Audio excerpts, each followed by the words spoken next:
ఇక 7 కొండలవాడు కొలువైన అదే తిరుమలలో మరో స్కామ్ బయటపడింది. శ్రీవారి వీఐపీ బ్రేక్ దర్శనం టికెట్ సమ్మకాల భాగోతం వెలుగులోకి వచ్చింది.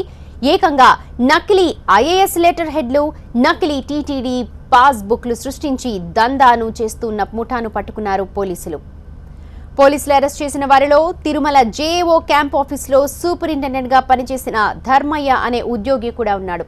ధర్మయ్య ఉద్యోగం చేస్తున్న సమయంలో రాష్ట్రంలోని సీనియర్ ఐఏఎస్ అధికారుల పేరుతో నకిలీ లెటర్ హెడ్ తయారు చేయించి వాటి ద్వారా భారీ మొత్తంలో L1, L2 బ్రేక్ దర్శనాల టికెట్లు పొందినట్టు పోలీసుల విచారణలో తేలింది.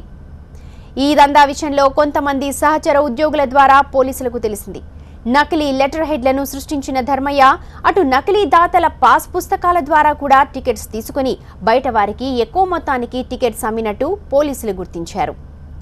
ఈ దొంగ దందాపై పోలీసులు విచారణ చేపట్టారన్న సమాచారం తెలుసుకున్న ధర్మయ్య పరారయ్యాడు.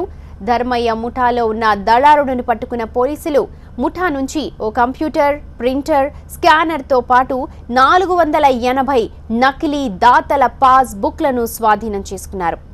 ఈ కుంభకోణానికి సంబంధించిన సామగ్రిని హైదరాబాద్లో చేయించారని కూడా తేలింది. అయితే ఈ బ్రేక్ దర్శనాల కుంభకోణం వెనుకాల ఉన్న బడా నేతలు ఎవరు? ఏ స్థాయిలో టీటీడీ ఉద్యోగులు ఇందులో భాగస్వాములుగా ఉన్నారు?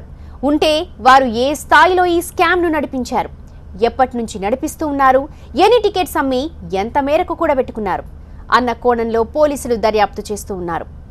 మరోవైపు ఈ కేసును పక్కదారి పట్టించి దళారీలను రక్షించేందుకు రాజకీయంగా పోలీసులపై తీవ్ర ఒత్తిడి వస్తున్నట్టు తెలుస్తోంది.